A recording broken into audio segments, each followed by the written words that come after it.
to the Jornaya Talks Mortgage Podcast. I'm your host, Mike Eshelman, the head of consumer finance, also known as the resident mortgage geek here at Jornaya. So today, I'm thrilled to introduce today's guest, loanDepot's Alec Hanson. Thank you so much for joining me. How are you doing today?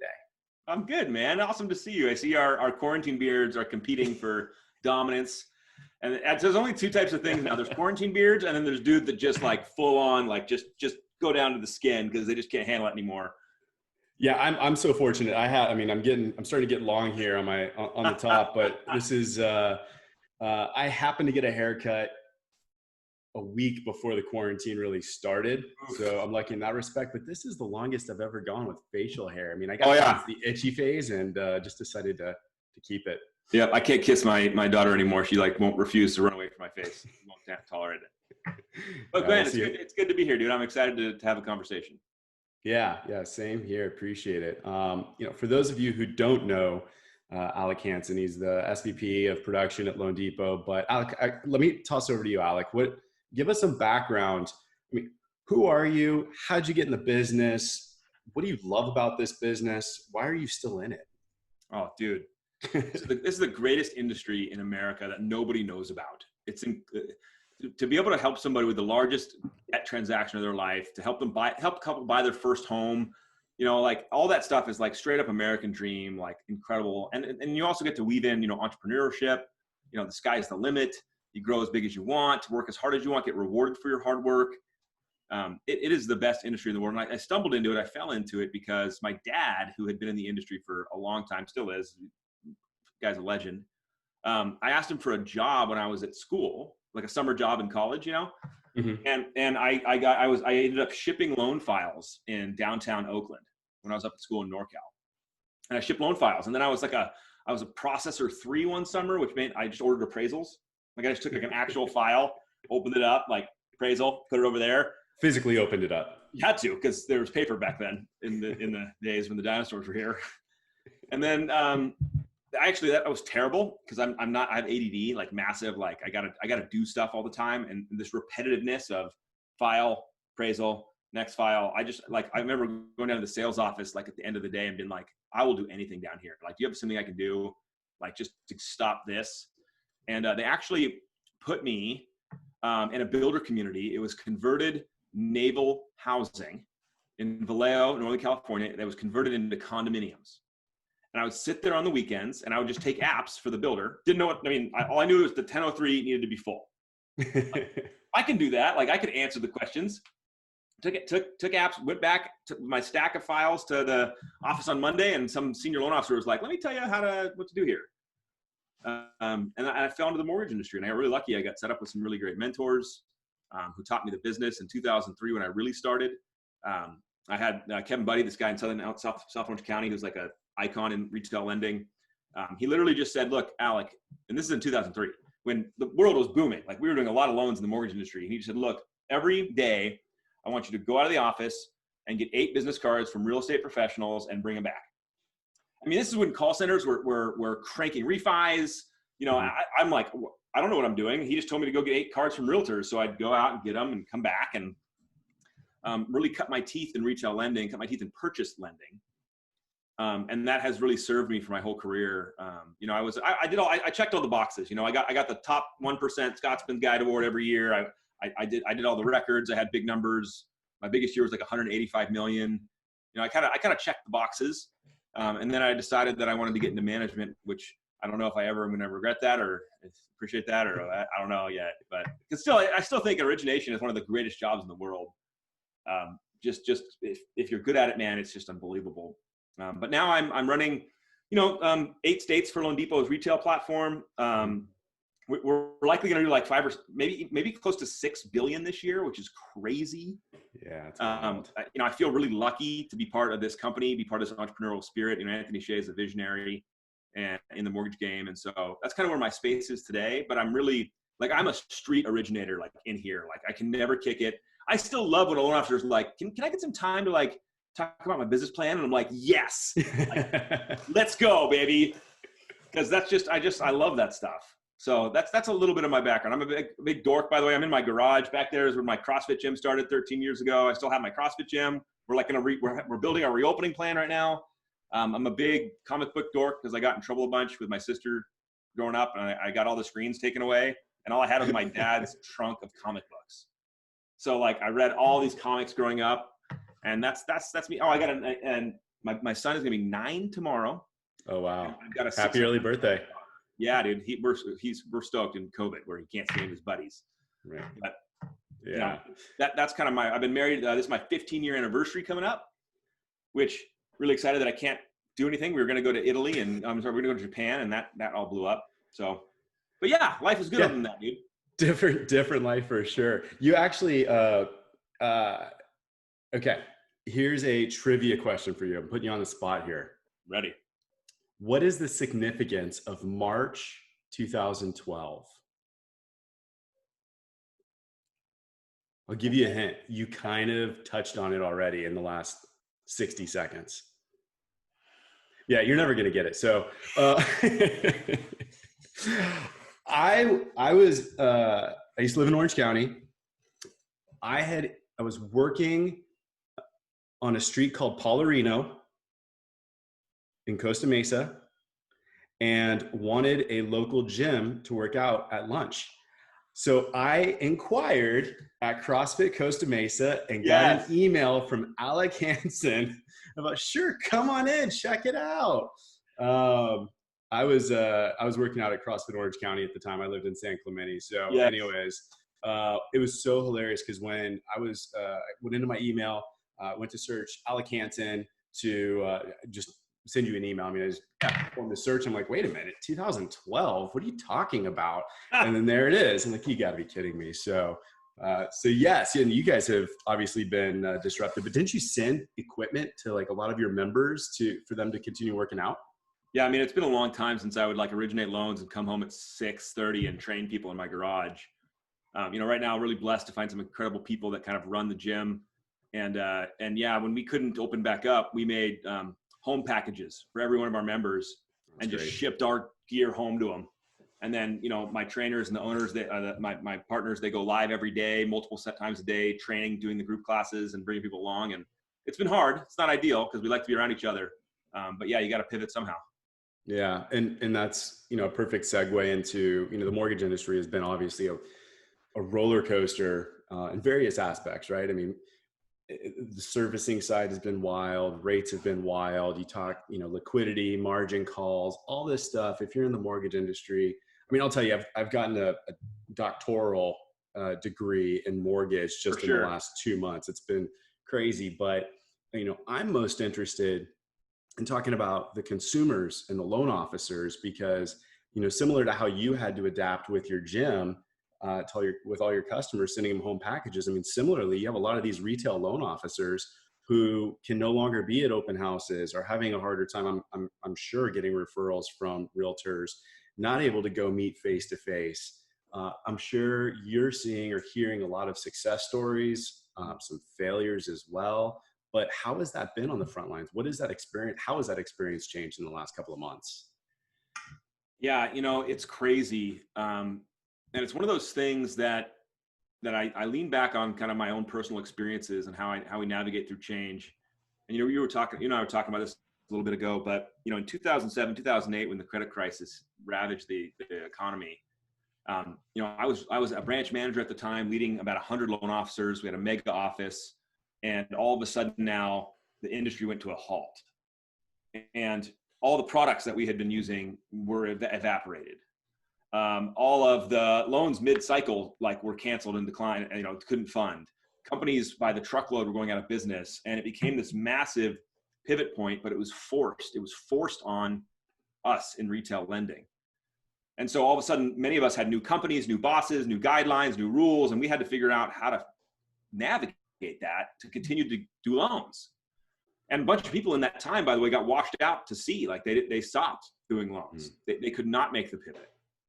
And, it was interesting. I was looking pre-COVID at the two major trends that I saw happening in our industry. And the first trend, which we're all very aware of, is that as consumers, we no longer go to local professionals first for information. We go to the internet. Mm-hmm. And that to me has become so self-evident, right? Like we go to Yelp, we don't call our friends, we go to Yelp. We'll call our friends later and ask for recommendations, but we're looking at Yelp first. And when I started originating in 2003, if you wanted to know what was for sale, you had to talk to a real estate professional because it wasn't on the internet. We had a Nokia phone with Snake on it. It wasn't there, right? So you had a Thomas guide to get around, or you had to print out physical pieces of paper from MapQuest. Like, wait, I'm sorry, I got to stop. For those who don't know Thomas Guide, we're dating ourselves now. It's this book with paper that would, you would have to look up in the back and it would say, go to this page, look at B4 to figure out the address. I loved it. It was a book. It was a map, effectively. But yeah, I mean, if you wanted to go see an open house and try to hit on a realtor, when and how do you find them? And like, so we can look at that and go, okay, clearly we've all changed. We all go internet first. I get it. And the other trend that's happening right on us right now is the full digitization of a mortgage. And people forget that like technology is finally coming back to lending. It's been muted for a decade since the crisis. But like, it's insane. And if you look at what Amazon can do, and so many people are pissed right now because Amazon's not shipping like next day anymore because they're sending like ventilators to people. But like now we're all mad because we used to push a button and get what we wanted in like an hour. Yeah. And so in the mortgage industry though, we've never landed tech like that. It's still a gross process of like data collection and paper collection and filing it digitally and then putting it in this like queue and then getting it back. And then it's not ideal. Like imagine today you tell a customer, hey, I gave you all my documents. When do I get a decision? And then every loan officer at every company just gives them a generic bullshit turn time that they hope is true because, it was true yesterday. And a customer's going, well, that's kind of a weird experience because I'm like watching my Uber driver get lost with my burrito and you can't tell me I it's wild, but it's happening right now. Like there's no doubt within a year, especially from what I know we're doing at loanDepot and I know what other competitors are doing, you're going to see customers who submit documentation are clear to close, like right then. Yep. So you got the digitization of mortgages and you got the internet first world and you realize, holy crap, or at least I was realizing the local mortgage pro, like my people, like retail pros who are kind of sitting behind realtors to a degree, waiting for a fish to get thrown over. Yeah. Like they're toast because they're not where the customer is. The customer's online and they're not there. And then lo and behold, the catalyst arrived and COVID-19, crushed the world. And it's actually a saving grace for those people that were about to get really crushed. Because now none of us have any choice. If we want to play at any level of significance in lending, we've got to get in front of customers, in front of our community, and we got to get there digitally. Yeah. Yeah. And that's the change that we're in. You absolutely right. So, I feel like I know you, and I know you hear that a lot because you're on LinkedIn all the time. You're putting out incredible content. You did 100 videos in 100 days. You're still, you now have the podcast that you're putting out, the video content as well. And there's others who just constantly turn on the camera and just put out content. It doesn't need to be super polished and planned and this, that.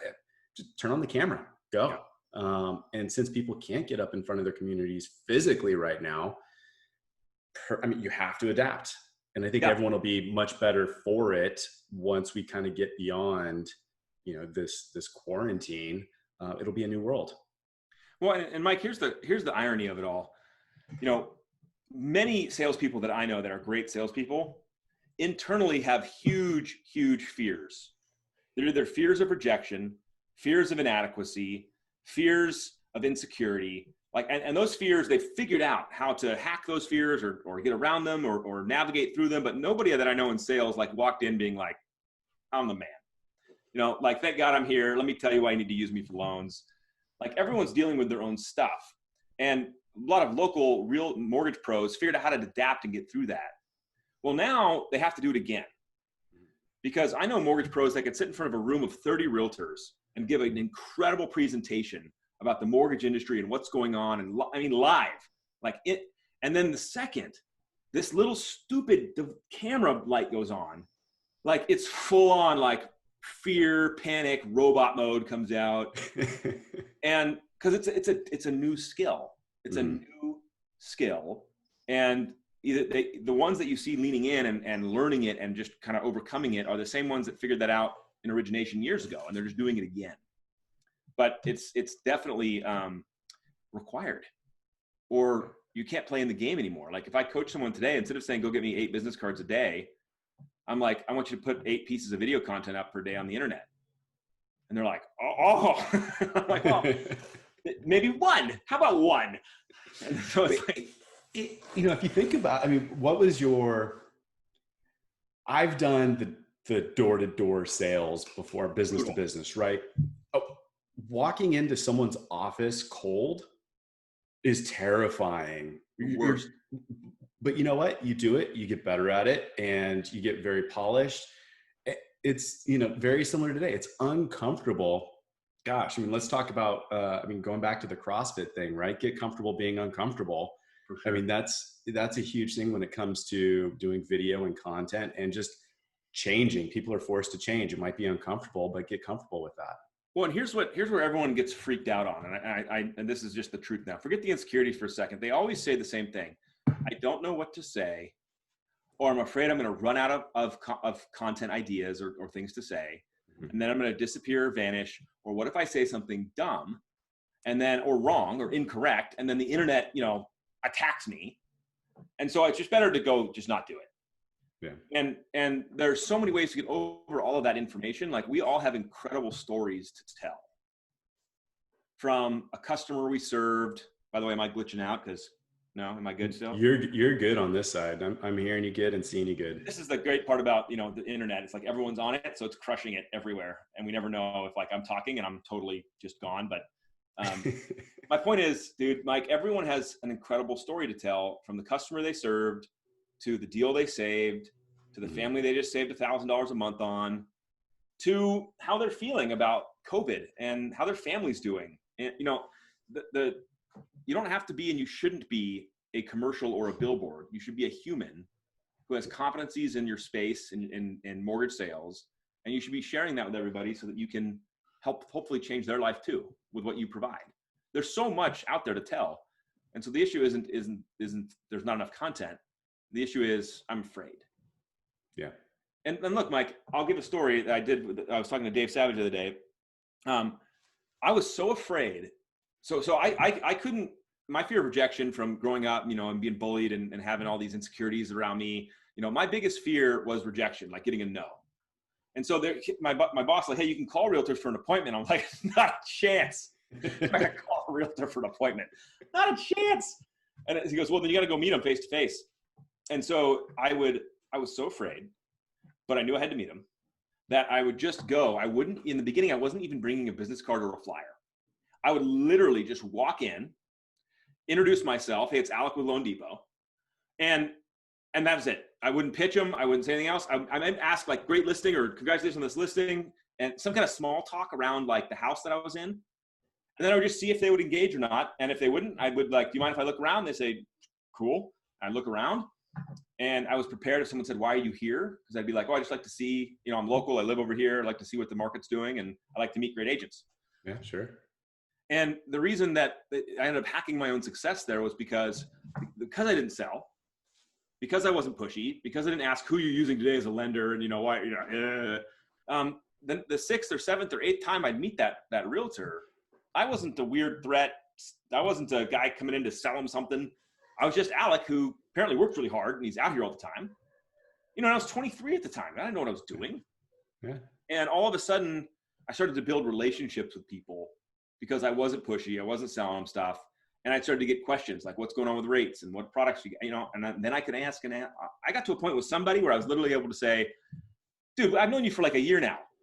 Like, are you happy with your current mortgage guy? Because I'm the man, right? And like that type of authenticity was available. And he laughed just like you're doing right now, because we had that level of connection and you could get real. And it's the same thing with your video content. Like, you don't need to get up there and be like, I have the best rates, I have the best service. No one freaking cares until they know you, like you, and trust you. That's so true. I mean, I've been fortunate enough to be in this industry for, I don't know, 15, 16 or so years, which, by the way, I don't know if you know how I got my start in the mortgage industry. I heard it though. It was, but remind me. This company called Home Loan Center. Yes, I knew it was that. An Anthony Shea company. But my start was much different than yours. And this will come full circle to this conversation in a second. But pre-licensing, the company was licensed. Individuals didn't need to be licensed. Yeah, So no, I was doing that. Orientation in the morning. I was taking apps in the afternoon. Actually got my first lock in the afternoon. Yes. Didn't know what I was doing. Just leads were just being fed to me, right? And that's also a time when you could throw 10 loans against the wall and 9 of them are going to fund. Yeah. But I remember I got this call and someone said, "Hey, can you get this loan done in like 9 days?" And I was kind of like, "Yeah, sure." I have no idea. I just wanted to see if I can get this lock. And so this was like, I don't know, 6:37 in the evening. And so I walked into an office with a couple of processors in it. Ronnie Anchondo. Oh, yes. Who I didn't know yet. She's super stud at then and still, now loanDepot. I walked in and I said, "Hey, I just locked this one. They need to close in 9 days." And it was like, so mad at you, bro. Are you kidding me? I mean, that's the PG response that I'm giving. Are you kidding me? I don't. She's like, "Who are you? How long have you been here?" I'm like, "I've been here like 10 hours." She's like, "No, how long have you been at the company?" "Yeah, like 10 hours. And so she said, "Assign it to me. I'll get it done. Don't ever do that again. You owe me Starbucks." Just like, and then her and I had a phenomenal relationship moving forward. And as I became sales manager, had my own team, she had her own team. Her team was assigned to my team, and we were off to the races. But in the industry for so long, I've kept up relationships, and it's been just checking in on people, how they're doing. Times like this, some people who I haven't talked to in a year, just checking in, asking, texting, and not asking for anything in return, not wanting anything in return, being genuine about wanting to know how they're doing, how their family's doing. But I attribute a lot of where I am today because of those relationships that have been built up over the years. Yes. And I'm so glad that I'm in the industry still. I'm so glad that I've made all the relationships that I've made. You can't shortchange that stuff. Nope. Relationships are all what everything's about, man. Everything. It's who you're going to decide to call for your mortgage. It's relational. But if you don't have the relationship, and this was my criticism and where the opportunity is for retail LOs, here's a simple question. I asked a group of my teams yesterday, how many customers do you have in your database today? Write it on a piece of paper, show me on the Zoom thing, right? Like put it up here because we're on Zoom. And let's just say the average was like 1,000 people. And I'm like, how many friends do you have on Facebook? And they're like 200. Why don't you have 1,200? Right. Because every single person you get a loan with, why aren't they connected with you? Or how many of those per day are you reaching out to right now per day to just send a video text to be like, "Hey, thinking about you. I got your back. Your loan's here. When we get here, I'm going to give you a call. If you need anything, if you're confused, call me." How many a day? And it's like, the bell of shame is being rung, because we're not in digital land like this. The greatest power you can do, the greatest thing you can do to drive business, to drive success, is to create human connection. Because we don't have any of it, man. We're like, so can you imagine somebody sending you a video text to be like, "Mike, I did your loan a year ago. We haven't spoken, but look, I still have you in my database. Your rate's here. The market's here. I'm going to take care of you no matter what. I know there's a lot of confusion. You need anything, you call me. I hope you're doing well."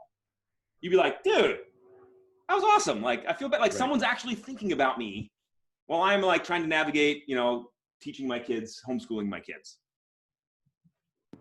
Yeah, and you mentioned Zoom, and I one question I had was, and we're using Zoom right now, and our company has gone on Zoom. I mean, geez, Zoom's just obviously it's worth more than 7 airlines right now. Yeah, it's insane. Are you seeing retail loan officers using Zoom with customers? Are you seeing them use FaceTime? Other than putting up content, when they're actually having these meetings with consumers, I mean, how are they getting that done? Is it still just straight up phone calls? What's No, I mean, replacing I meetings? think that you can definitely tell who's leaning into it and who's not. Those that are not leaning into this space are using email and even texting, where there's no tone, there's no soul, but you get your message out, get your thing out, and move on.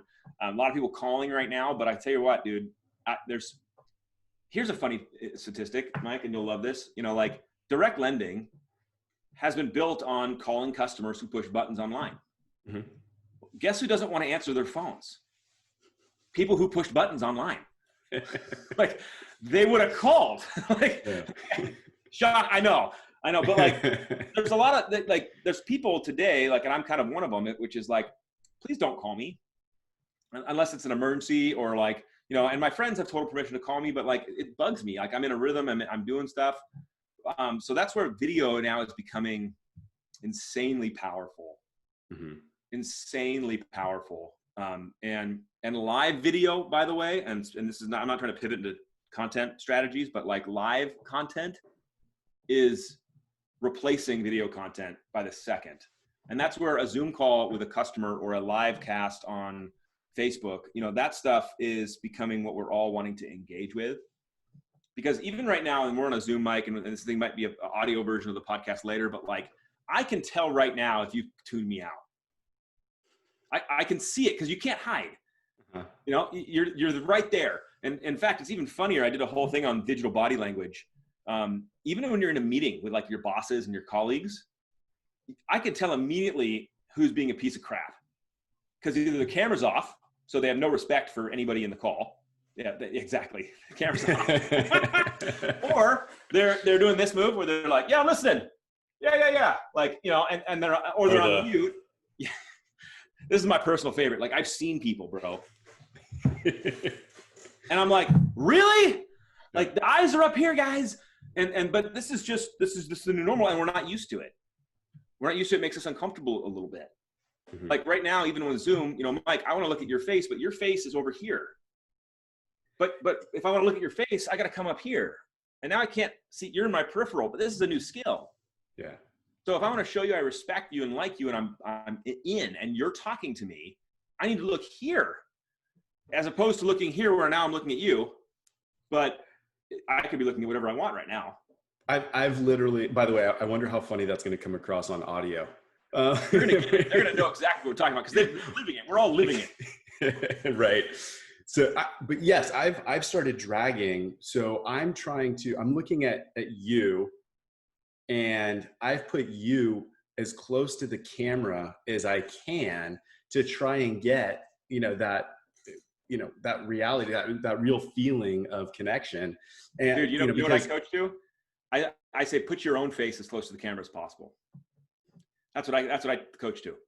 Because how many times do people check out their own themselves to make sure that they're, looking good? Yeah. Like, we just have a natural propensity to check ourselves out. But I feel you. My whole thing is raised up too. Like, it's the bottom of my screen is my backdrop, because I pushed it all up towards the camera. Mm-hmm. But this is you and I figuring out coping mechanisms to deal with this new reality. We don't know. I've seen people put smiley faces on their cameras. That's great. Yeah, there you go. Whatever works. I mean, it'll be fun and interesting to watch. We saw each other at Digital Mortgage a couple of years ago or so. We ran across one another. It'll be interesting to see some of the content that's coming out there with, best practices. I think you're speaking at Engage Marketing, right? With Housing Wire. I mean, this is the new conversation that everyone's very interested in, because we're forced into this new reality of things. And although we're going to come out of quarantine, there's going to be new preferences by consumers, I feel, on how to interact. We used to, at Jornaya, whenever I couldn't travel and be on site with a client or a prospect, we would do a video call. And what I'd find out is I would be on video and they wouldn't. And they just didn't like it. Now it's totally different. People are way more comfortable turning on the video and being connected in that way. And so if I have my camera off, why? Now all of a sudden the question is, what is this person doing? Like what's anyways, You're right. I think way more people are just going to be completely used to doing video calls and transacting that way. If you can't be there in person, next best thing, video. Yeah, it's the new world, and it's not going to go back. It's not going to go away. People that used to travel for work now, I mean, travel is going to go down dramatically because they're just going to do video calls. Yep. Because we're going to get better at it, more used to it. It's going to become more of the norm. Mm-hmm. And just that's going to be an interesting thing to lean into, because I'm still going to miss, so here's a funny thing that the other day. So we do digital new hire orientation now. And we used to fly every single one of our employees out, and we'd have this cultural experience. All the senior executives would be there. We'd do some talks, we'd do some training, we'd go have dinners, have meals, break bread, like all the good stuff. And we couldn't do it this time. And obviously, for a variety of reasons, this has been our third or fourth virtual new hire. And I was like, why aren't we having a virtual happy hour tonight? And I was like, why? What? Wait, we used to do this in public. Like, we used to, when we physically come together, we'd have a happy hour after the day one. And now we're starting to do digital happy hours with all the new hires. Whoever wants to. Yeah, that's great. Every Wednesday, Jornaya does a virtual happy hour. And what's great about it is it's 5:00. Yep. Eastern time. So for those of us on the West Coast, you're like, I guess I have to. 2:00. It'd be rude. Yeah, cracking open a beer at 2 p.m. on the job still. But no, those sometimes those conversations. I mean, it broke out in song with someone busted out a guitar, someone else busted out a bass, and all of a sudden we were like, I mean, it was a funny thing seeing happen. Someone's like, "Oh, hold on, let me go grab," and they're off grabbing some instrument. I start to learn people who play instruments that I had no idea played. So, highly recommend the virtual happy hours. It's crazy, Mike. The reality is, kind of circling back to our conversation, the path to the consumer is varied now more than ever before. I know loan officers who do Facebook Live shows, if you will, every day, and they've done it for years, and they get 300 leads a month of people who are just like, yeah, I want information. I know people who are building out tremendous followings on Instagram. I mean, so I put together a social media collab coming up on the 25th of next month. Mm-hmm. And I picked some of these rock stars who are on social who are just finding new ways to customers. And the latest addition, this guy named Scott Bentley, got TikTok famous. So, for those of you that have no idea what I just said, it's when you're making kind of short form video content on TikTok. It's a new social media platform. It's got music and it's lots of jokes and memes and funny things, but everyone plays off each other. So someone gets a funny thing, it goes viral, and then everyone kind of recreates that meme in their own language, with their own background. Anyway, this guy is a mortgage guy. And I found him on TikTok and I was like, oh my God, he did it. He broke the code. He's got 1 million followers. He has videos with over 1 million views. Some of his videos average 500,000 views. And I was like, and he's repeating some of the content that other people are doing that's funny, but he has a mortgage spin on it. So it's about how much you can put down or what credit score you need. And he's a younger guy. He's a newer dad. And I'm laughing hysterically because I go look at the comments. I want to see, he's getting 600, 700 comments a video. And most are laughing and like, this is funny, or like, they're participating in the joke he's doing or the short form content he's doing. But then all of a sudden I notice, oh no, there's more, these people asking mortgage questions. Hey, I'm in Texas. Can you help me? Hey, I'm in Florida. Hey, I live here. Hey, can you do this? And I'm like, oh my God. That's wild. This guy did it. This guy's getting so much business from this. There's no doubt in my mind that this guy, Scott, within 12 months is a $100 million producer. And so we all can talk as much crap as we want on any platform we want, but the reality is, the point is, there are more ways to get a consumer's attention than ever before. Mm-hmm. You don't have to be a master of every single one, but I will always land on one thing and one like comment to just, you have to be where the people are. You have to show up where the people are. In my career, it was open houses and real estate offices, because that's how you got a house. That's how you got a loan. That's how you got a house. Today, it's on the internet, and it's on a variety of places on the internet. But if you're not willing to play where the people are, you're going to get skipped over. That's just it. I don't care what business you're in. I don't care what you sell. You just got to be where the people are. That's great. I think, and that's a perfect spot to end because it's a great message. Excuse me, hits home. I think actually there's one other thing where we should really end is you wrote a book. I did.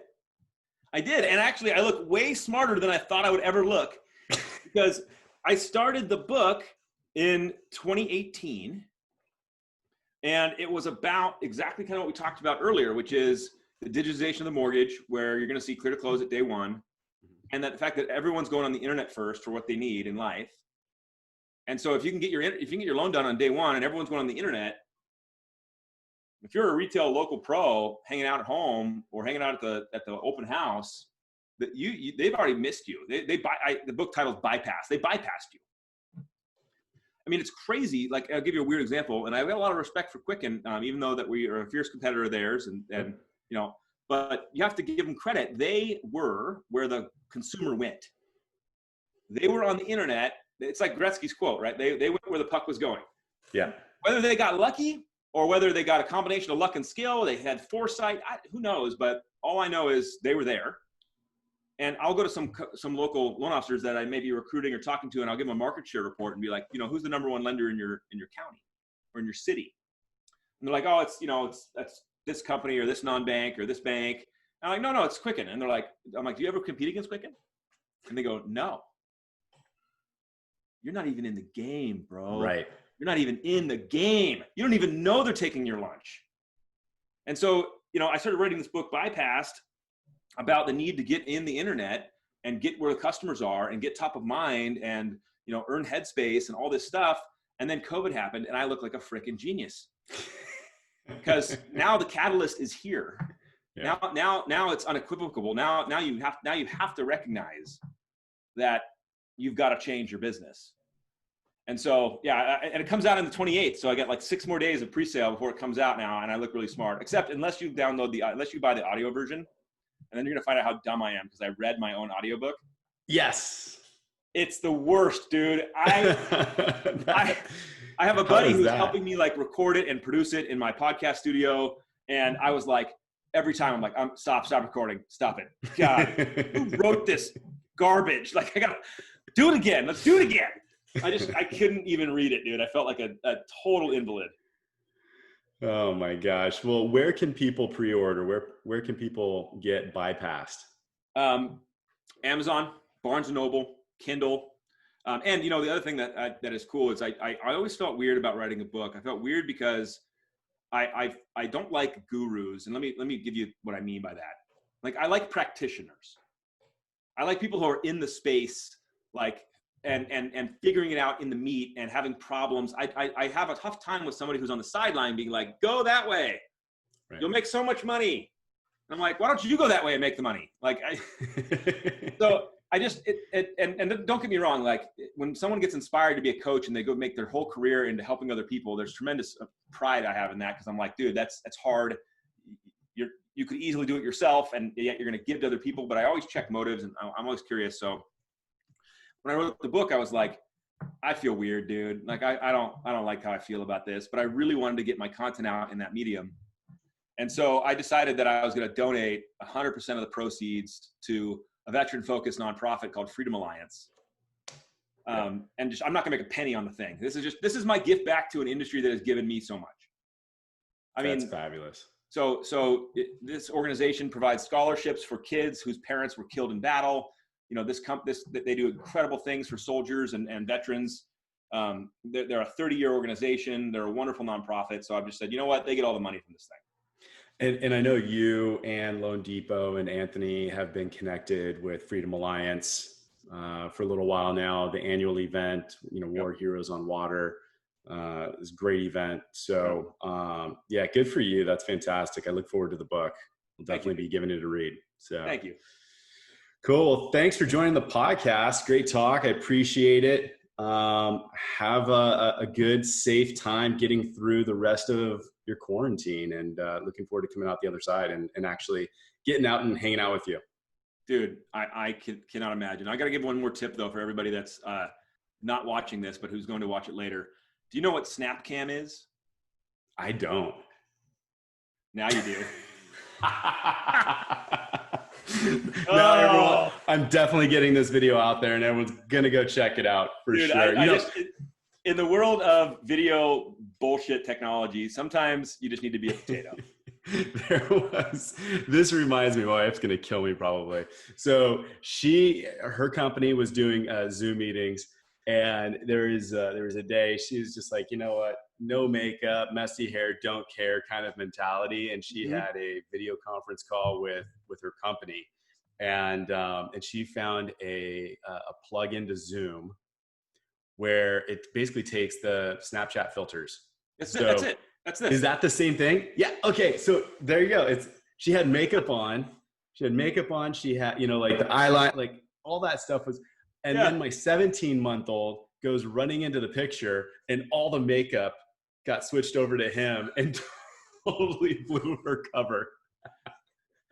Dude, I'm just telling you, you got to play with this stuff.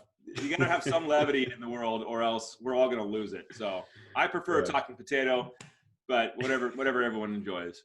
All right, there you go. Now I know what it's called. All right, Mike. Good to see you, buddy. Yeah, same here. Take care. Talk to you later.